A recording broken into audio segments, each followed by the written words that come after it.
ఐపీఎల్లో గత కొన్ని సీజన్లుగా సన్ రైజర్స్ హైదరాబాద్ పేలవైన ఆట తీరు వివాదాలతో సాగుతోంది.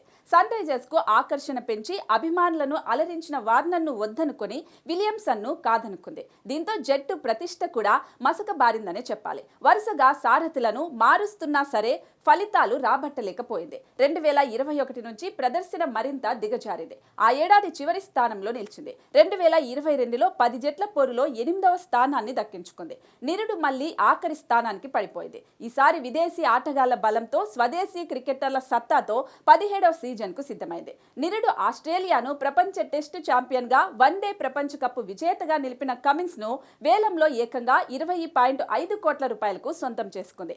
అతనిపైనే ఆశలు పెట్టుకుని జట్టు పగ్గాలు అప్పగించింది. వార్నర్ సారథ్యంలో 2016లో కప్పును ముద్దాడిన సన్ రైజర్స్ మరోసారి ఆస్ట్రేలియా ఆటగాడి సారథ్యంలో విజేతగా నిలుస్తుందేమో చూడాలి. కొత్త కోచ్ వెటోరీతో కలిసి 8 ఏళ్ల ట్రోఫీ నిరీక్షణకు కమిన్స్ ముగింపు పలకాలన్నది తెలుగు రాష్ట్రాల అభిమానుల ఆశ.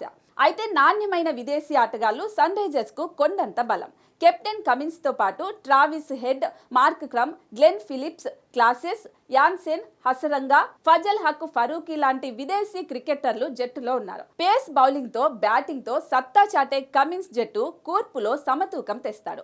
ఇటీవల అతను సూపర్ ఫామ్ లో ఉన్నాడు. అతని నాయకత్వ లక్షణాలపైన ఎలాంటి సందేహాలు లేవు. హెడ్ ఎంతటి విధ్వంసక ఆటగాడో తెలిసిందే. ఏడాది టీ20లో అతని స్ట్రైక్ రేట్ 152 పైనే. ఇక మార్క్ క్రమ్, ఫిలిప్స్, క్లాసెస్ కూడా ఒంటి చేత్తో మ్యాచ్ ఫలితాన్ని మార్చగలరు. పేసర్ యాన్సెన్, స్పిన్నర్ హసరంగా బంతితోనే కాకుండా బ్యాట్ తోనూ అదరగొడతారు.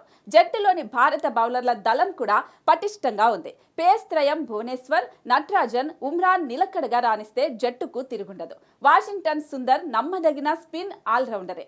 అనుభవజ్ఞులు, యువ ఆటగాళ్లతో బ్యాటింగ్ ఆర్డర్ కూడా సమతూకంగా కనిపిస్తోంది. అలాగే భారత ఆటగాళ్ల అనుభవలేమి, ఫామ్ లేమి సన్ రైజర్స్ కు సమస్యగా మారుతోంది.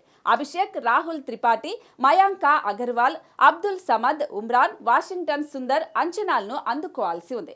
అలాగే జట్టులో సమిష్టితత్వం కూడా కొరవడుతోంది.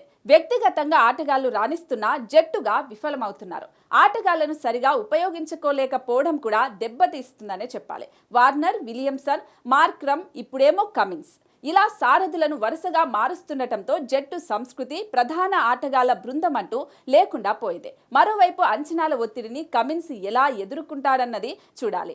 ఐపీఎల్లో తొలిసారి అతనితో జట్టుకు సారథిగా వ్యవహరిస్తున్నాడు. అటు అంతర్జాతీయ టెస్టుల్లో, వన్డేల్లో అతని ప్రదర్శన మెరుగ్గా ఉన్న టీ20లో మాత్రం అంతంత మాత్రమే. జట్టును విజయాల బాటలో నడిపిస్తూ తిరిగి అభిమానుల మద్దతు సంపాదించాల్సిన భారం అతనిపై ఉంది. ఇక విదేశీ ఆటగాళ్ల నుంచి తుది జట్టులోకి నలుగురిని ఎంచుకోవడం కూడా సవాలే.